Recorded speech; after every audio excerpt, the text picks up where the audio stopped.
आप सभी लोगों को बहुत बहुत नमस्कार है। और मैं आशा कर भी रहा हूं कि आप लोग चैनल को ज़्यादा से ज़्यादा सब्सक्राइब कर रहे हैं। मैं आज एक नई चीज़ आपको बताने के लिए थोड़ा सा आया और मुझे लगा कि एक चीज़ें ये थोड़ा सा बताना चाहिए। आप ये बात बहुत अच्छी तरह जानते हैं कि अंग्रेज जब भारत आ रहे हैं या पूरब के देशों के साथ संपर्क में हैं, तो उनका मुख्य उद्देश्य व्यापार है।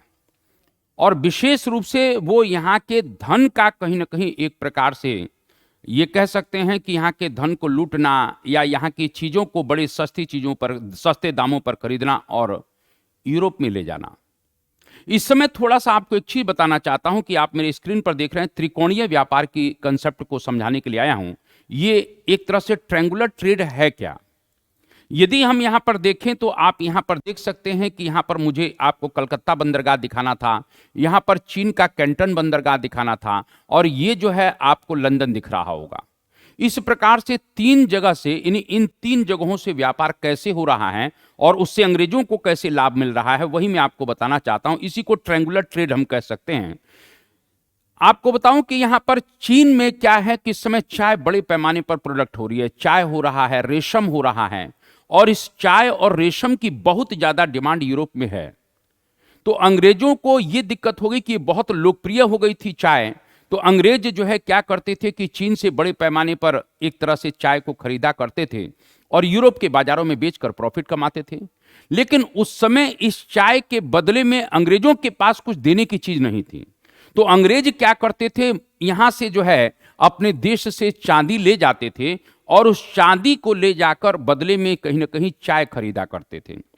तो यूरोप में लगा, अंग्रेजों को लगा, ब्रिटेन में हाहाकार मचने लगा कि भाई इस तरह से अगर चाय के बदले में शौक पूरा करने के बदले में अगर हम चांदी अगर चीन को देने लगेंगे तो हमारी अर्थव्यवस्था तो पूरी तरह से बदहाल हो जाएगी। यहां पर कंपनी के ऊपर दबाव पड़ने लगा कि भाई कोई ऑप्शन आप लोग ढूंढिए, कैसे क्या हो रहा है। तो धीरे धीरे अंग्रेजों के दिमाग में गया कि हमें चाय भी मिलती रहे और हमारा जो चांदी यहां से जा रहा है वो भी रुक जाए।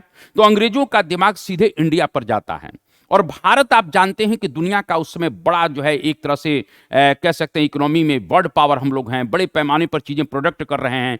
चाहे वो कपास की बात हो, चाहे नील की बात हो, चाहे शूरा की बात हो, चाहे मसालों की बात हो। इसी तरीके से इस समय भारत में विशेष रूप से बिहार में और मालवा में बड़े पैमाने पर अफीम पैदा हो रही है। तो अंग्रेजों का दिमाग यह गया कि क्यों नहीं यहां पर हम लोगों को बिहार और मालवा में अफीम के पैदावार को प्रोत्साहन दिया जाए और उस अफीम के व्यापार को कहीं ना कहीं यहां किया जाए। क्योंकि आपको बताना चाहता हूं कि चीन कुछ मात्रा में अफीम जो है भारत से इंपोर्ट कर रहा है। तो अंग्रेजों को यह लगा कि यहां की चांदी को अगर रोकना है तो हमें बिहार में और बंगाल में जो अफीम हो रही है, साथ में जो मालवा में अफीम हो रही है, इस खेती को प्रोत्साहन देना चाहिए। और अंग्रेजों ने फिर दबाव बनाया और यहां पर बड़े पैमाने पर वो क्या करते हैं कि अफीम की पैदावार करवाते हैं और इस अफीम को अब कहीं ना कहीं कहां करते हैं। और अफीम भी देखिए पैसे से नहीं कर रहे हैं, अफीम जी खरीद भी रहे हैं तो हमारे ही भू राजस्व से खरीद रहे हैं।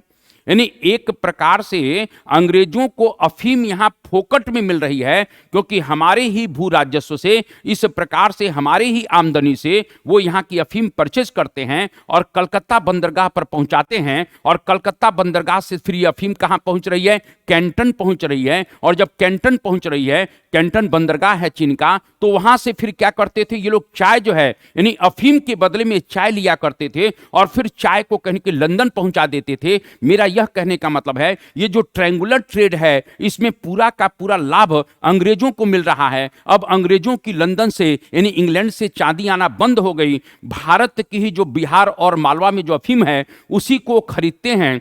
खरीदते क्या है, मतलब अपने ही भारत के ही किसानों से जो रेवेन्यू वसूला जाता है उससे कहीं ना कहीं उस अफीम को खरीदते हैं और फिर ले जाकर कैंटन बंदरगाह पर उतार कर चीन को कहीं ना कहीं एक प्रकार से सप्लाई करते हैं और बदले में एक प्रकार से हमें उनको चाय मिलती है और वो यूरोप के मार्केट में भेज रहे हैं। इस प्रकार से हम कह सकते हैं कि भारत से कपास, नील या अन्य चीजें, मसाले वगैरह भी कहीं ना कहीं यहाँ से एक्सपोर्ट हो रहा है। यहाँ से फ्री फोकट में अफीम के बदले में उनको चाय मिल जा रही है। और मैं ये कहना चाहता हूँ यहाँ पर कैंटन, कलकत्ता और लंदन ये 3 कहीं ना कहीं सेंटर बने हुए थे, इसीलिए इसको हम ट्रायंगुलर ट्रेड कहते हैं। और इस व्यापार में कहीं ना कहीं पूरी तरह से फायदा अंग्रेजों को हुआ। यही चीज मैं आपको समझाना चाहता था कि चीन के संदर्भ में, इंग्लैंड के संदर्भ में, भारत के संदर्भ में ट्रायंगुलर ट्रेड क्या है, और उसके 3 सेंटर कलकत्ता, कैंटन और लंदन हैं। इस बात, मुझे विश्वास है कि आप लोगों को मेरी बात समझ में आई होगी। आप लोग ज्यादा से ज्यादा मेरे चैनल के साथ जुड़ें